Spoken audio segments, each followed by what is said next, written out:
Ancient philosophy talked about an end of time and a transformation of humanity.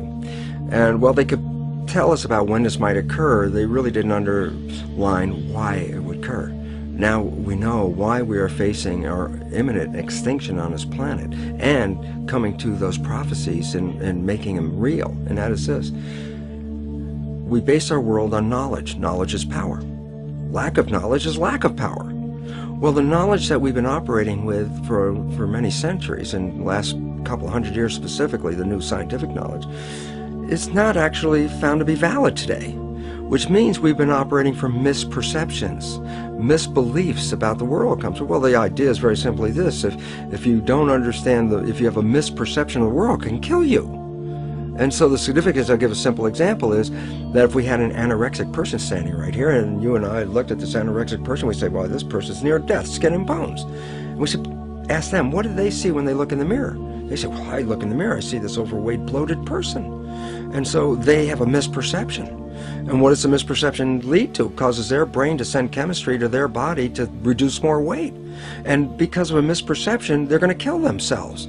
There was nothing wrong with their biology, it was their perceptions that were wrong. Well, we have three misperceptions that are causing our extinction. One is the belief that the material realm is all there is and all that matters, so that matter is all that matters. Number two is the belief that genes control our lives, which make us victims because we didn't pick the genes that can't change them and they have power over us. And the third one is an extension of Darwinian belief that says that the world is based on a struggle for survival. We all know about the rat race. And why is it a rat race? Because our fundamental belief is that if you don't go out there and fight to stay alive, you'll be trampled and killed. And so we see a world based on this Darwinian world, a nightmare of a struggle for survival, which involves war and competition and gouging each other, for each one climbing up on the back of another to stay alive. So what's wrong with these perceptions? Well, number one, the belief that matter is all that matters. That's a Newtonian belief. Quantum physics has come in and said, boy, did you make a mistake on that.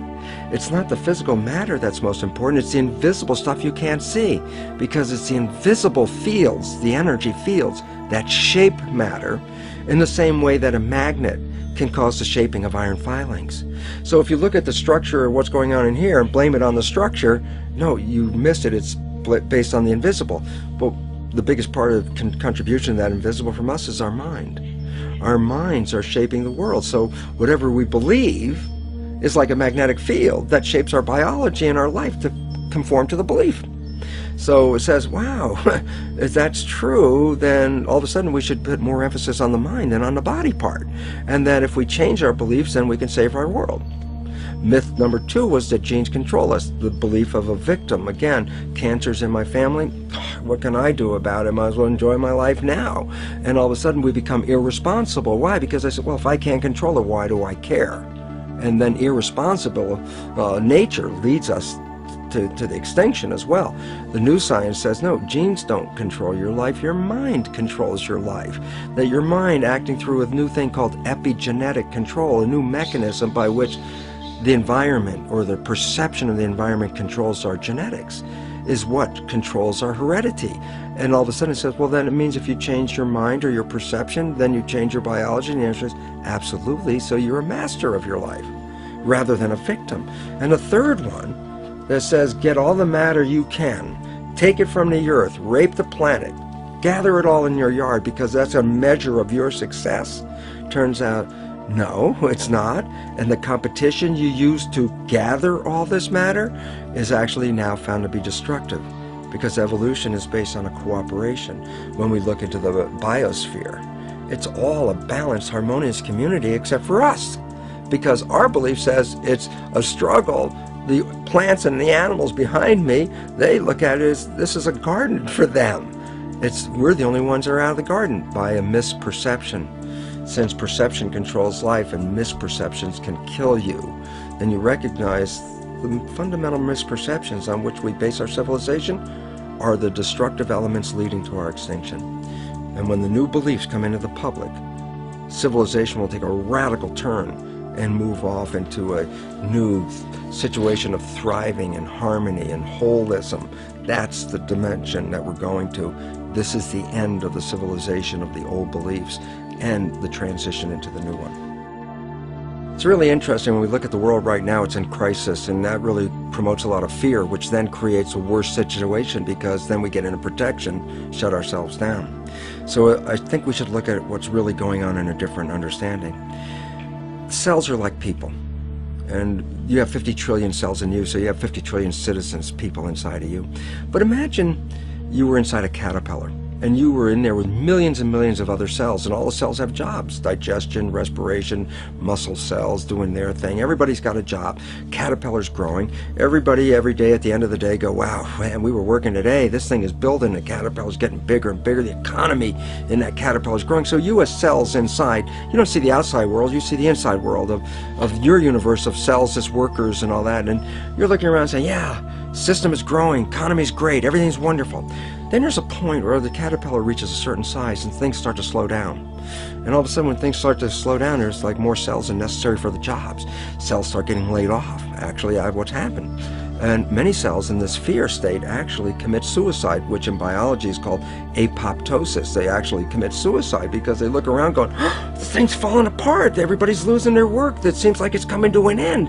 And while everybody's in that panic fear, there are other individual cells in there that are not panicked. These other cells, genetically identical, but have a different vision. And they're called imaginal cells. That's the name of them. And these imaginal cells, they're in the midst of all this falling apart of their civilization, are looking and say, there's something better and more beautiful in front of us. They're the ones that create the butterfly. So from the same population that's going down with the caterpillar, many of these imaginal cells, which are the equivalent of cultural creatives, have a new vision for this civilization, saying, wait, restructure this thing. We can restructure this. We can make something far better. What's happening in the world today is the end of the caterpillar.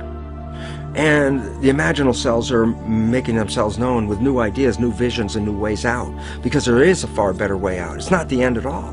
And most importantly, it's the young people have to recognize they're the population of imaginal cells, because it's up to them to take what was brought into the civilization and restructure it so that they can build that butterfly civilization that is far more magnificent. So rather than looking at fear, right now, look at this as the moment of opportunity, because there's something so much better on the horizon, but we can only get there by eliminating the structure as it is now, because the structure as it is now is providing for our extinction. Why is the myth perception of genes such a problem? And the answer is, if you buy that genes control you, then you buy yourself as a victim. And as soon as you buy yourself as a victim, you let go of your power in creating life. The new science of epigenetics totally reveals that this is not true, and in fact takes the mind and uses that as the shaper of the physical world. And the third myth perception that is affecting us right now is a Darwinian belief that evolution is based on a struggle for survival, with the fittest being the winners. So that, what does all this lead to? It leads to a belief of materialization, that matter is all there is, and that people fight over the matter, because whoever has the most matter wins, according to the Darwinian theory of having the most and being the winner and being the fittest. And it makes a whole world based on competition.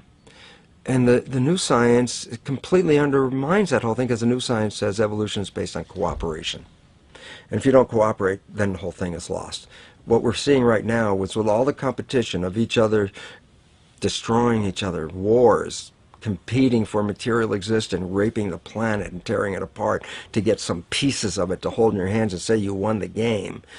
Every one of those moves is destructive, not just of the planet, but of human civilization, because human civilization will thrive with cooperation and will die with competition. And we're caught up in these three old beliefs, these three old myths, as being truth. And if you operate from these truths, then you end up with the extinction that lies before us.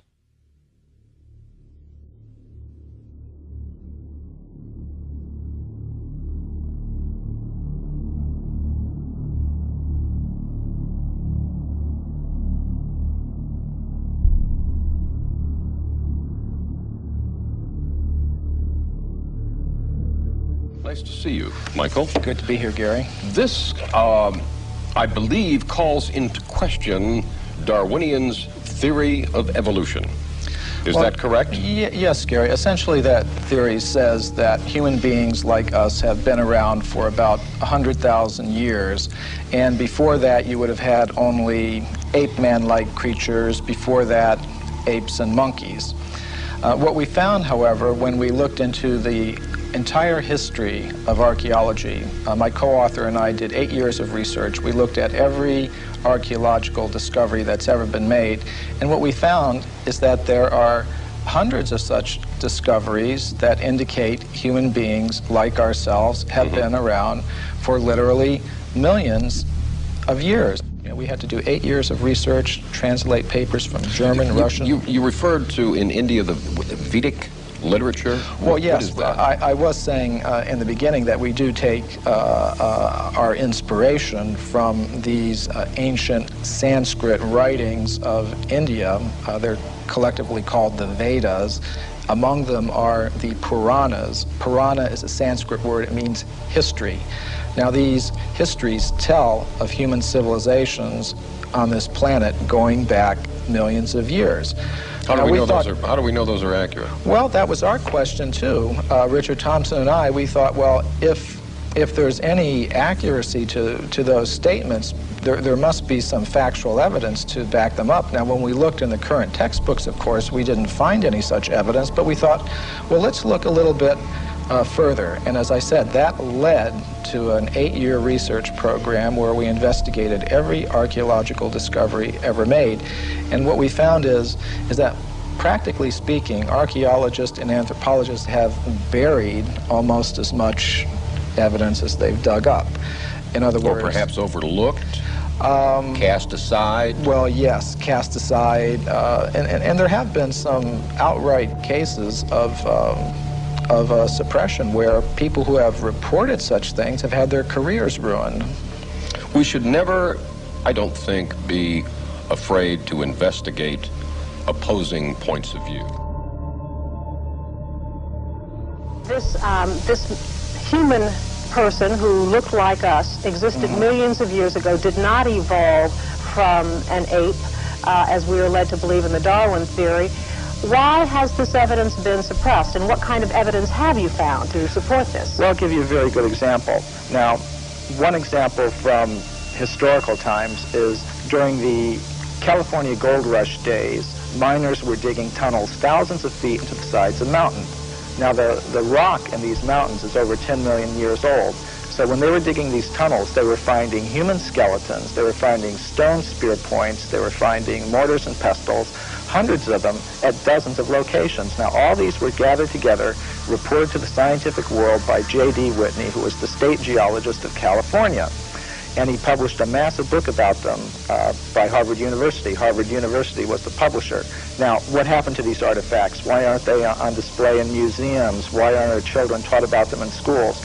There was a very powerful anthropologist at the Smithsonian Institution named William H. Holmes. And he said to Whitney, you, Dr. Whitney, if you had understood the theory of human evolution as we understand it today, you would have hesitated to announce your conclusion, namely that human beings existed millions of years ago, despite the imposing array of facts with which you were confronted. In other words, simply because the facts didn't fit the theory, the facts had to go, and so did Professor Whitney.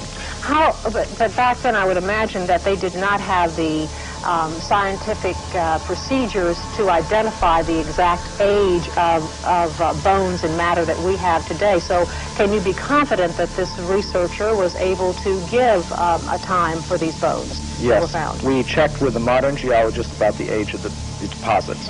Now, these things continue to be discovered today, for example. And a vast amount of evidence showing that human beings like ourselves have been around for millions of years has been systematically suppressed. And I can give you some examples. For example, in 1979, Mary Leakey, who's one of the most famous archaeologists of this century, discovered in Africa completely modern human footprints, no different from the footprints that you or I would make on a beach today. Now, the thing about these footprints is they were found in rock that was dated 3.6 million years old. And that throws out completely any idea of human origins that's current today. Why would anyone want information like that suppressed? What possible advantage would there be in that? Well, power, prestige, money, there's a lot riding on it. If even one of the hundreds of cases that we document were found to be true, accepted, that would mean that everything we've been told about human origins and antiquity for the past 150 years is simply not true. And I don't think that the current establishment is ready to admit that.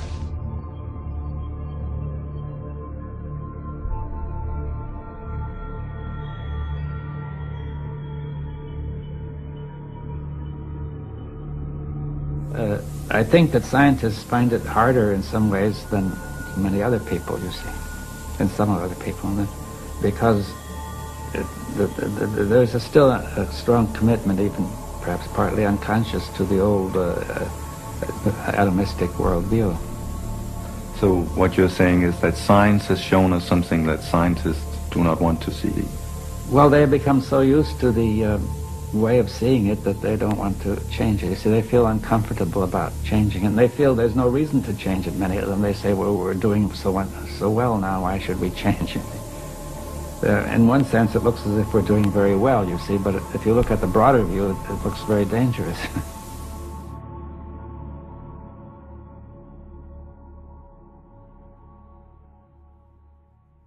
In the 1840s, there was a scientific magazine called The Geologist, and it reported that in Macoupin County, Illinois, which is right here in North America, in the United States, a human skeleton, just like ours, had been uncovered in a coal mine, in solid coal, 90 feet deep underneath the ground.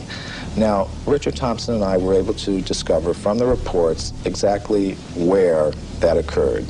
And we talked to the Geological Survey of the state of Illinois, and we asked them, well, how old is the coal there?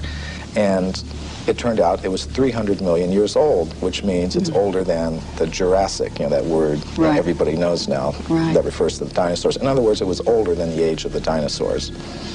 Wow. Okay, so that throws a whole new spin on it. Yes, indeed it does. And some of the scientists who have read the book have obviously recognized that. For example, William Howells, who is one of the big anthropologists of this century, one of the architects of the current paradigm, he said, well, if what you say here is true, it more or less throws a monkey wrench into our whole picture of how life originated on this planet. And I think it does. Something you alluded to a few moments ago I want to bring up again. You talked about man coexisting with apes and coexisting with another kind of ape-man creature, and you again mentioned North America, and I think, of course, there's always been a lot of interest in Bigfoot, which is essentially where this is coming from. Some of the information that you brought forward is that this is just a descendant of this same wild man creature that was existing years ago. That's a distinct possibility. Now, when I first heard about this subject, I was extremely skeptical, but what turned me around is when I began to read reports about these creatures by very well-respected anthropologists. For example, Grover S. Krantz, who's at the University of Washington, up in the Northwest. He has extensively studied the footprints of these creatures, and he says they're biologically convincing.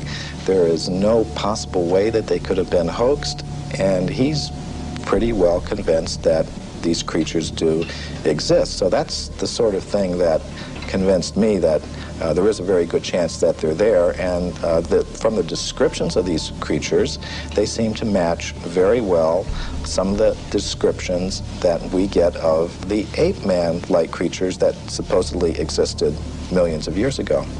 Okay, so, but yet we keep coming around to the same thing. People just don't want to believe it. They just, like you said, well, they're skeptical. They go, oh no, that's just a hoax. They're not hearing the information that noted scientists are finding.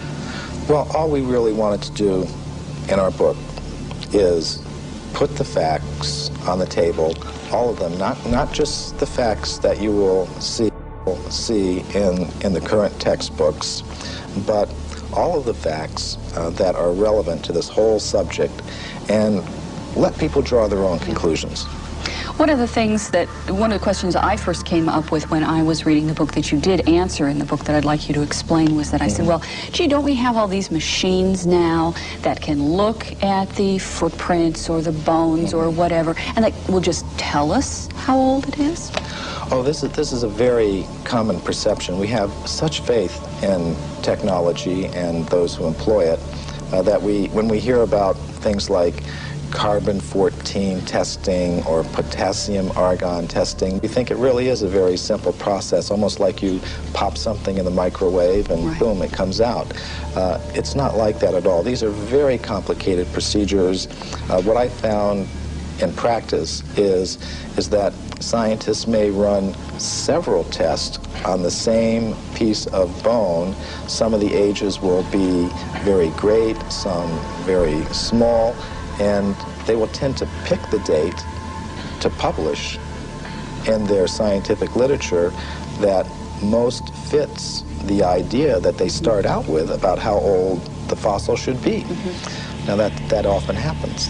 What do scientists and researchers have to gain by distorting their findings? I mean, you would think that if they truly think that they found evidence of man pre-existing the dates that we take for granted right now, that they would want to be published, that they would want people to hear about this, that they would get their name up in lights, as it were, as making this remarkable discovery. Why is this so suppressed? Well, there are tremendous pressures for conformity within the scientific community.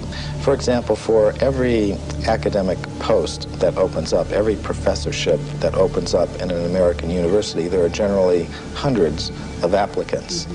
And it does not help your reputation if you go reporting things that should not be reported. It could be very bad for one's reputation. And in our book, we document several cases of that. For example, Virginia Steen McIntyre. She's a geologist who I personally know. She lives in Colorado now. She went to Mexico in the 1970s, and she was a geologist with the U.S. Geological Survey. She dated a site there where some human artifacts have been found at 300,000 years. All her test results show that that was the age of that site. But because that went against the dominant idea that human beings have only been in North America for 30,000 years, she said she was not able to get the report published. She was labeled a publicity seeker and a maverick in her community of scholars, and she said she eventually lost a professorship that she held at an American university because of this, and hasn't been able to work as a geologist since.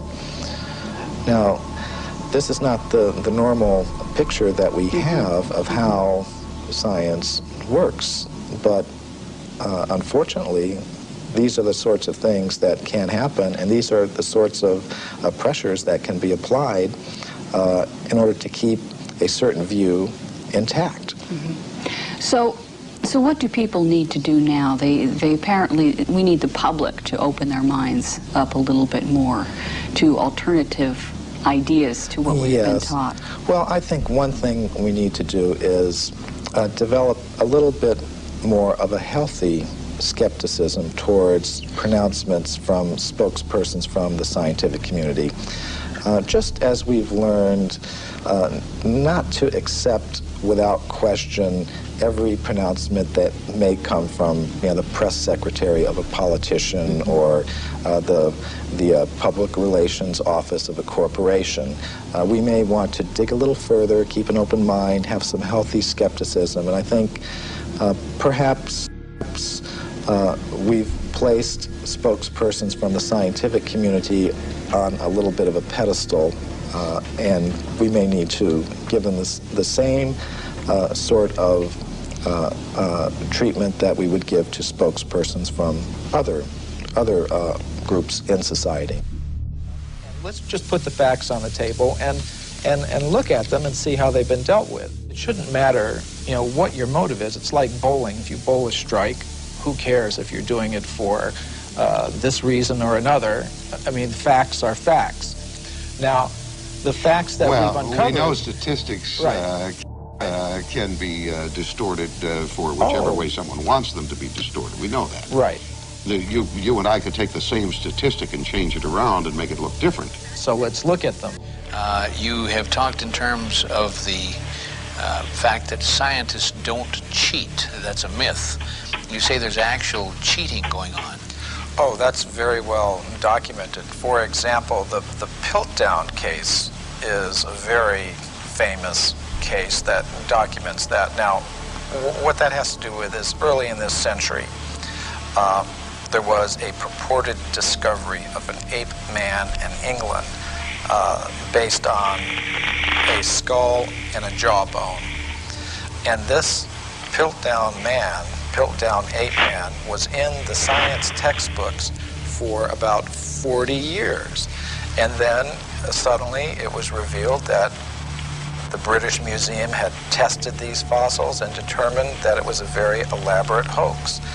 And many people have speculated about the identity of the person who was the hoaxer, and practically all of them center on different scientists in England, such as Sir Grafton Elliot Smith or Sir Arthur Smith Woodward, all very well-established scientists in England, because only somebody who knew the scientific method very well could have prepared these fossils in such a way that they would have fooled the scientific community all around the world for 40 or 50 years.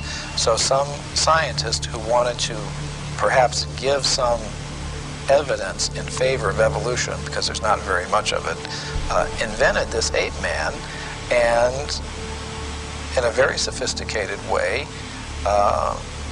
cheated, literally. And this is admitted by the scientists themselves. And there are more examples I could give. Evidence that goes against human evolution is reported only by crackpots. Now this is one of the standard techniques that the scientific community tries to use against anybody that reports something that goes against their ideas. They try to label them in a derogatory way without actually discussing the facts. And I think we've all had experience of that. But the real facts is that actual scientists have, over the past 150 years, reported many astounding facts that go against the theory of evolution. And the present scientific community doesn't want people to know that. They want to promote the idea that anybody that's against evolution is somehow or other a religious fanatic, a crackpot, but it's simply not true. And I've personally met scientists who have discovered some of these things, and what happens to them is it's very unfair, the treatment to which they are subjected. We're going to go to Anton in Brookfield, Wisconsin. Anton, how are you? Fine, thank you. Your comment. I've often wondered how the perfect complementary male-female systems of reproduction could have evolved from unintelligent life forms. You know, Anton, not only is that a good question, but also the point is if evolution occurred, it'd have to be simultaneous evolution of both species at the same time. Right. Because if it took 1 million years for the female to evolve, it would have kind of messed up the whole procreation thing, wouldn't it? Right. That's my question. A good question. Stay right there. Michael Cremo, your response. Well, I would like to put together a book called Darwin's Fairy Tales.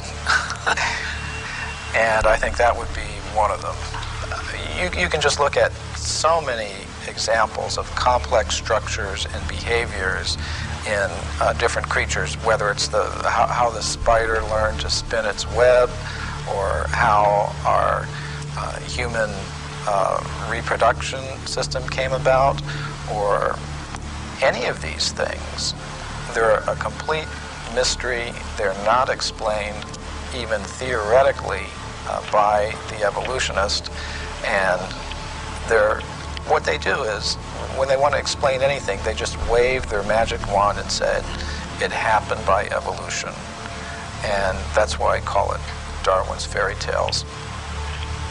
If you were to predict what archaeologists might find, you would say, well, they would tend to find a very bewildering mixture of anatomically modern human fossils, ape-man-like fossils, crude stone tools, articles indicative of a higher level of culture, all sort of mixed up and going back, hundreds of millions of years. Mm-hmm. I think you might also predict that given the biases of investigators towards a linear progressive idea of time, with things beginning in a very simple state and progressing in a linear fashion to a more advanced state, that they might edit that record to conform to their linear progressive biases.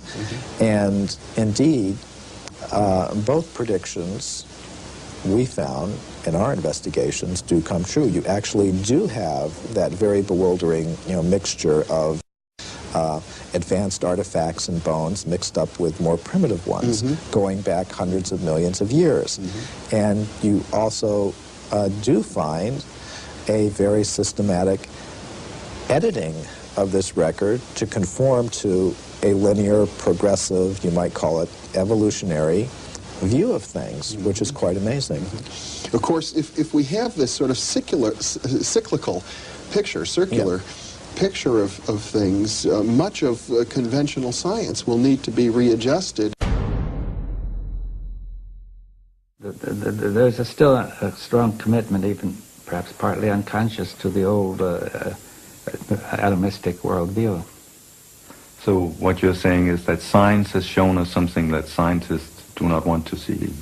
Well, they have become so used to the way of seeing it that they don't want to change it. You see, they feel uncomfortable about changing it, and they feel there's no reason to change it. Many of them, they say, well, we're doing so well now, why should we change it?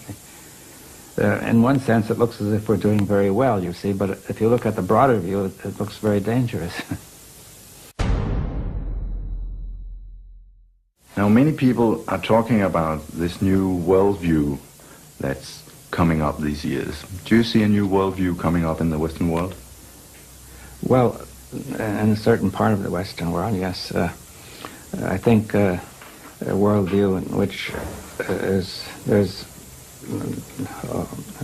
more focus on wholeness, on process, rather than on analysis into parts and more static constituents. But does that come up because we want it, or because we are forced to take on it? Well, probably both. I mean, that is, I think a certain fraction of the people want it.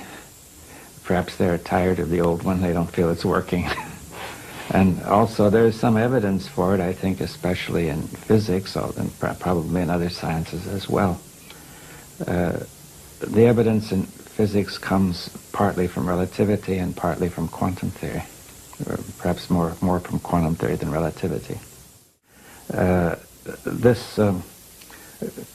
Again, all of these you see combined to the notion that the universe is a kind of indivisible whole, rather than analyzed into constituent elements which interact as separately existent. So the classical level, Newtonian level, is explained by quantum mechanics as a limiting case, you see, of a more, so that you have a whole, but the whole determines itself to behave somewhat like independent parts in many cases. So even whether it's going to be behaving like parts is determined by the whole, right? But what we can see is the parts rather than the whole. We see, in physics, we see the parts because that's the way we approached them the last few centuries. I don't know if, you see, I think our perception is influenced by our way of thinking, so that we accept this mechanical way of looking at things. But if you went back 1,000 or 2,000 years, I don't think people actually saw the parts as primary. The way we see it depends on the way we think, you see. We actually make up everything in the sense all these theories are made up by us, but in these theories we place the parts, we may either place the parts as fundamental or the whole as fundamental. Right? Now, the quantum mechanics is placing the whole as fundamental. That's, I think, the most basic change it makes, right? Finally, every theory is made up by us, and we're going to see whether we can apply it coherently to reality. You see that I think we could make an infinity of different kinds of theories, and some of them would be more coherent than others, you see. For example, if somebody is said to be mentally disturbed, he has another theory which we think is incoherent, but to him it looks coherent, right? Because we can always ignore what is not working, you see. Or we say we'll solve that later. You just said that in reality we make it all up, not just the parts, but also the wholes. Could you explain? Well, I think that's the question. What is the relationship of theory to reality, you see? Now, one view is that it reflects reality, you see. Now, that I think that it corresponds to reality. I think that view is only limited, right? Like a map is said to correspond to a city, but there's nothing on the map that corresponds to anything in the city. In the map you see dots of print, and the city, which is very vaguely defined, the city is also vaguely defined. So what corresponds is certain abstractions that we abstract. Right? But the map, the real test of the map is that it guides us correctly in the city. And if it's a wrong map, we will find incoherence in our action. Right?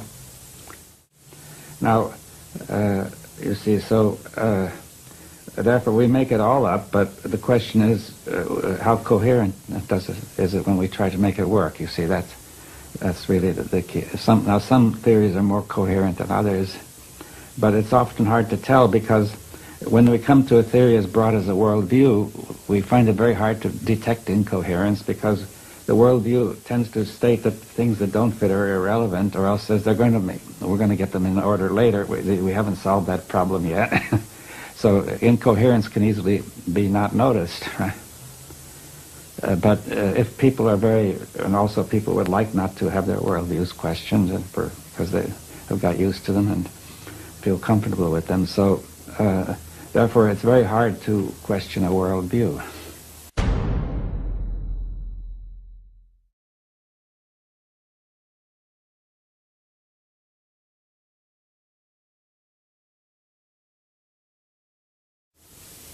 But in effect, that's what you are doing. Yeah. And in effect, you are questioning the whole Western worldview. Yes. Well, yes. I think even all the worldviews need to be questioned. The Eastern and the Western. See, the West has, in a sense, implicitly questioned the Eastern worldview. Every worldview, I think, is limited, but I think the Western worldview, its limits have not been seen. And we need to go to a broader view, not necessarily back to the Eastern, though it may include some of the Eastern. But I think we need a kind of dialogue of these worldviews to go to something beyond, right? Where do you see the limits of the Western worldview? Well, just in the way of saying that it focuses too much on analysis, and it tends to lead to fragmentation, you see. Now, what I mean by fragmentation is not just division, distinction, but because the parts in the whole are correlative concepts. You see, a part is a part only because it's part of a whole, like a machine or a watch, right? Now, a fragment is something it means break it up, you see. That's the root of the word, to smash, right? So if you smashed a watch, you would get fragments. Now, the Western view, it aims at getting the true parts of the universe, but in some ways, perhaps it gets fragments, not to some extent in physics, but much more so in fields like biology, psychology, sociology, and so on. Right? But now, if you break it up falsely into fragments, then you have confused. You see, you're going to treat these as separate when they're not, and also you're going to unite what's in the fragment when it's not united, right? So it leads to confusion. So in the West, you tend to confuse the part for the whole and vice versa? Yeah, you get confused about the part and the whole because you take a fragment as an independent whole. But if you take the true whole that includes everything, it would also include you and include your perception of the whole. Yes. So could you ever tell me your way of perceiving the whole to anyone else? Well, we can have a dialogue and so begin to exchange, you see. In other words, I can't tell you unless we're talking together. You see, we have to exchange our views on that, right? And perhaps now, and then there comes the problem that people are ready to listen to somebody else's worldview, you see, seriously, without resistance, you know, without opposition. But I think the observer is an intrinsic part of the whole. That's what quantum mechanics is teaching us too in physics, right? That the observing instrument is just as much part of the whole, and therefore, because of the possibility of these non-local interactions in quantum mechanics, when an observation is made, the two systems are not really distinct, you see. Therefore, they participate in each other, and you cannot therefore get an unambiguous meaning to the measurement, right? The same happens between human beings. You see that if somebody tries to measure somebody else, talk to him, there's a mutual change which makes it impossible to get an unambiguous attribution of qualities. It's not possible to say what David Bohm would have said in another interview. No. Tomorrow at the same time. No, because we're participating together, so what I am is affected by what you're doing and what you are, and vice versa, right? That's exactly the sort of thing that happens in quantum mechanical observations. Okay, if I say then that when I think about the whole and the part, I end up understanding that if you understand the whole, you're not able to tell it to anyone else because then you step out of the whole and become a part. Well, I think there's a kind of communication. See, this is the point about having a different worldview. There is a kind of communication that does not begin by denying wholeness, you see. You see, if we say, here am I and here are you, and then we have already divided it, right? But perhaps we could communicate in the spirit of the whole without assuming that division, right? See, we're not trying to tell, that means I'm not trying to tell you what I think, you not trying to tell me, but rather together we are trying to discover how we're going to think together. Do you see the difference?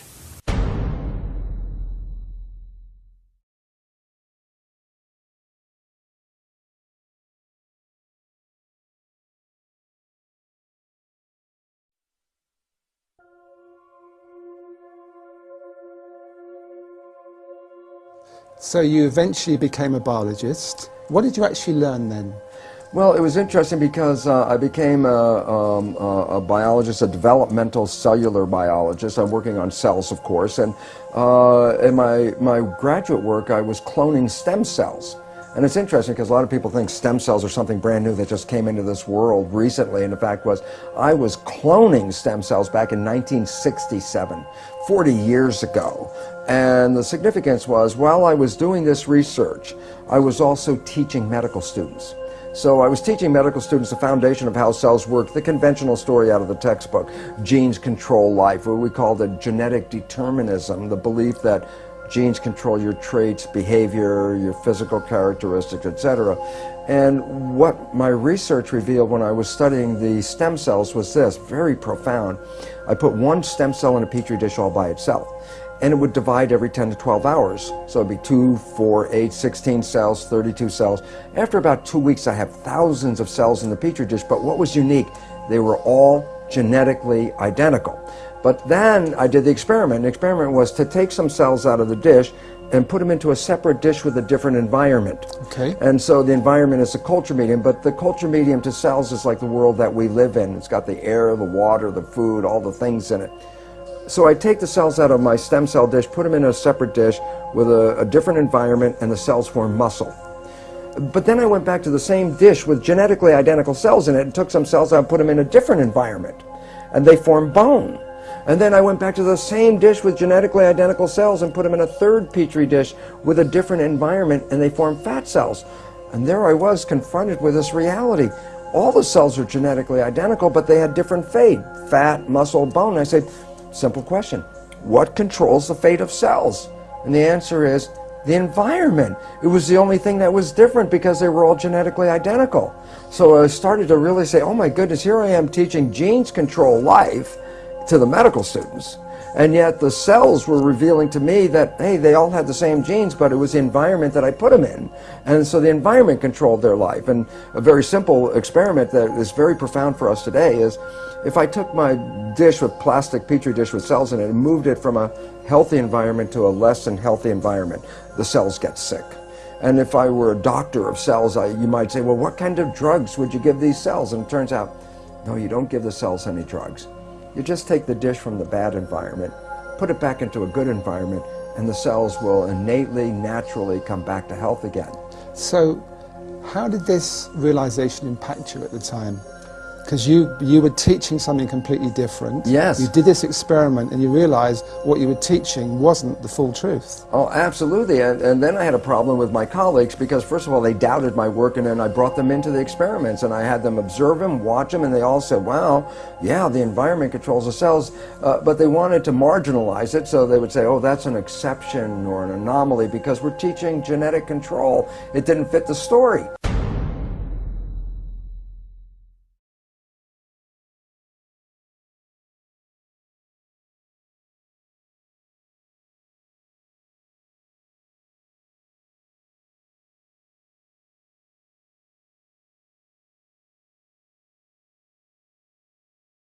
The net result, what it led me to do was I had tenure. I had tenure at the university. I walked out of the university and said, look, I can't keep my integrity and at the same time teach something I know was patently wrong.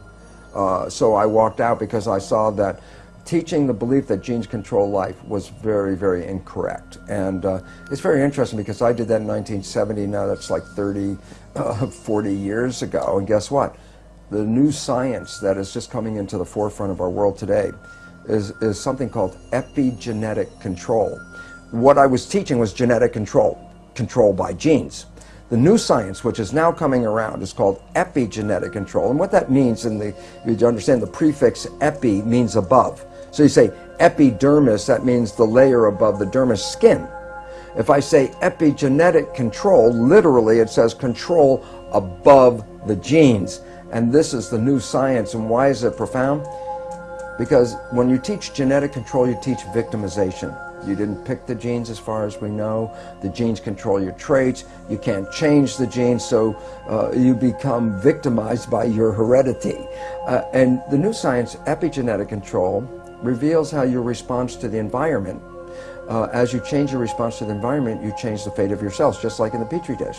That makes you a master, because you're the one that has the opportunity to change your perception and response, so therefore you're the one that controls your genes. But it took you some time, didn't it, to actually incorporate that in your life? Because I know in the Biology of Belief, your book, you talk about you went through a very unhappy period. Yes. Your father was dying of cancer. You had a very messy divorce from your first wife, and you weren't happy.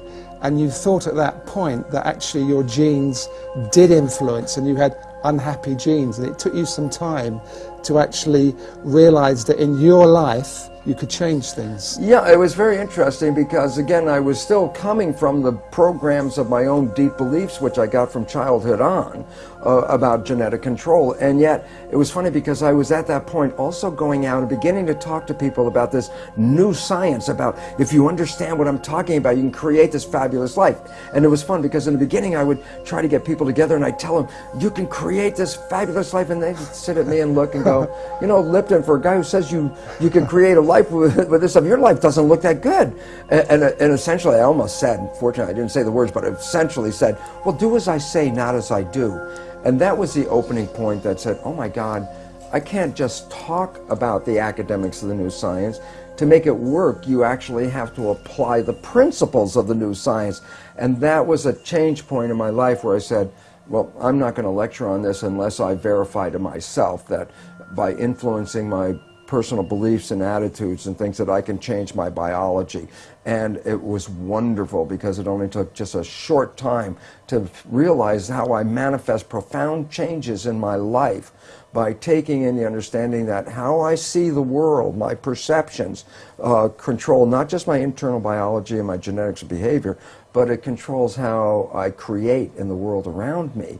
So I went from a world of almost self-destruction into this world of more mastery.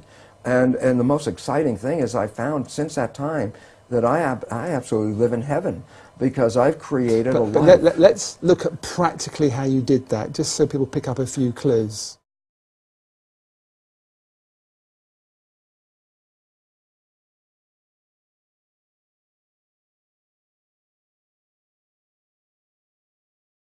Okay, well, the first thing is this. The work showed that your mind's perception of the world changes your biology, the chemistry of your body, which changes your cells. And I said, okay, so if you control how your mind operates, then you can control your chemistry. But then here's where the problem comes from. There's two parts to the mind. The conscious mind, which has your personal identity, your spirit, your source attached with it, is a creative mind. The conscious mind can see into the future, can review the past, solve problems. The subconscious mind, the other mind, is more of a habit mind. That's when you learn how to do something, and once you learn how to do it, you don't have to think about it, it's automatic. Well, most of us walk around in the world thinking that we're running our lives with our creative mind. And I'd say, Emmett, what do you want out of your life? And you would say, oh, I want to be healthy, I want to have great relationships, and then you try to say, I'm running my life with these beliefs. But science has now revealed that we only run our lives with our conscious mind at most about 5% of the time. So we're running on these subconscious programs. 95% of the time. Okay. And then the issue is, well, where'd you get the fundamental programs that you operate from? And here's the thing I learned is that it's in the first 6 years of our lives that the brain is in a functional state, an EEG state, the electrical activity, that is not even in consciousness. A child doesn't even reach conscious brain function until about 6. So the first 6 years of your life, your brain function is lower frequency. It's called theta, which is like a hypnagogic trance, a hypnosis. So the first 6 years of your life, you're like a television camera, recording everything around you, everything you observe, just going in from your observations into your programming. So we acquire beliefs and attitudes and behaviors, not from ourselves, but from our parents and our family and our community. These become the fundamental beliefs. A very interesting point. The Jesuits were very proud. They would say, give me a child until it's 6 or 7 and it will belong to the church for the rest of its life. What they were saying was what they knew, which science is now finding out. The first 6 years are programming. And whatever program you get, that will be the rest of your life. So that's why they said, just give me the first 6 years. And it turns out they were precise. The first 6 years is download a program, and that's when you get your behaviors from those around you. So you were able, by realizing this, to then look at how you were living your life on a practical level and say, I am not going to be governed by these pre-programs. I am going to live my life in a more conscious way. Am I oversimplifying this? Yeah, that's a fundamental statement of how it works, but it's not as easy as, oh, okay, I've just changed my thinking about it. It's like, well, because as the thinking is not that much in our control. The brain is operating, as I said, 95% from the subconscious. But how did you actually then get results in a relatively short space of time? Well, the first thing, how does the subconscious learn? That's a very critical thing. The conscious mind can learn from reading a book. So the subconscious mind can read a self-help book, and you go, wow, that sounds really great. And then you find you read the book, but your life is still the same. And it turns out, why? And the answer is because the subconscious mind is more of a habit mind, things that you repeat over and over again. So the reality is, if you can stay conscious, be present, and when those negative thoughts come in our head, and psychologists tell us 70% of the time, the thoughts that are going through our head are negative and redundant, so the same negative thoughts are going through. If you could stop those thoughts, if you could hear them as they come through, like, oh, that's not going to work, or this will never happen, those kinds of thoughts. If you can hear them and stop them consciously, say, no, change the belief right there, just give the more positive thing.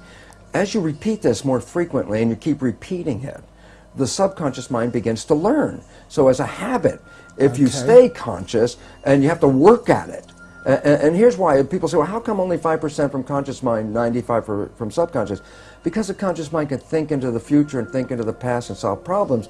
Then think about it yourself. Most of the time, you're thinking about something. Well, if you're thinking, you're using the conscious mind. Well, if you're using the conscious mind for thinking, then who's running the show? And the answer is, when you're not paying attention and you're thinking about what I'm going to do tomorrow, your subconscious is running the show. So you used the words, be present. Be present. Which be mindful. We hear a lot. So be mindful, which really means be aware of what's going on, So you get an automatic reaction, you're aware of that, and you say, I don't want to go there, that's an old pattern, and you look at a new way to be in that situation. Exactly. And you have to repeat it over and over again, because if you think, well, I got mad at myself yesterday because I repeated that same stupid thing, and I got mad again today because I repeated the same stupid thing, and then people give up because they get frustrated. And it's like, no, it's a habit. So you have to every day, but ultimately you can repeat it. Yet there are, fortunately now, very many new healing modalities that can help you rewrite the subconscious beliefs much faster. So I get very excited because some of this may take work for people, because you have to really be present, and yet we're so bombarded with information and our lives are so busy that our conscious mind is almost always wandering, trying to resolve issues and problems and things we have to work out, which then means the subconscious mind is running the show. And it's very interesting, because most people will be very familiar with this story. I tell it to my audiences and they all laugh because they're familiar with it. And I say, look, you have a very close friend. You know your friend's behavior. And you happen to know your friend's parent. And at some point you see that your friend shares the same behavior as their parent. So you casually volunteer, you go, you know, Bill, you're just like your dad. And that's when you have to back away from Bill, because Bill's the first guy that says, how can you compare me to my dad? And everyone laughs because they're familiar, but I say, no, there's two very profound points from that one story. And profound point number one, everybody else can see that Bill behaves like his dad. He got his programming from his dad. It's only Bill who doesn't see it. And profound point number two, we're all Bill, because all of us got programming, and all of us operate with these programs, and we don't even see we're doing it. That we, even when told we're doing it, will deny that we do these behaviors, because we don't even see when we're doing it. That's why it's called subconscious, below conscious. Because you went from, and I'm quoting from your book, wanting to be anyone but me, to being, I think you quote yourself as the happiest man in the world. You felt so happy. Oh so my gosh. you proved that this can work. Well, I had to, because I said when I first started talking about it, it was from an academic, conscious point of view. This is what I learned. But my subconscious programs are still exactly the same. So, while I had this wonderful knowledge, my life still wasn't anything I wanted to brag about it, because it wasn't. And as you know, that old game, well, who would you like to be? And I could think of anybody I'd rather be than me. And yet, when I started to apply the new science and rewrite the subconscious so it supported me, rather than the programs of limitation or disempowerment that we get from our parents and our community as children, which almost all of us get, when I put in the new programs, all of a sudden I started to find, my goodness, my life completely turned around. All wonderful things started happening in my life. I was healthier. I haven't been to a doctor in 20 years. I don't need that. I don't take any of their drugs. Why? Because most of the illness is just from the stress of not living in harmony. And when you learn to get rid of the limiting programs that we got as children and put in programs that support you, guess what? Then all of a sudden the place turns into heaven. And it's interesting, people, I tell people, well, you create your own life, and then they look around and go, I don't want responsibility for this. But I say, well, you didn't know you were creating with these unconscious beliefs.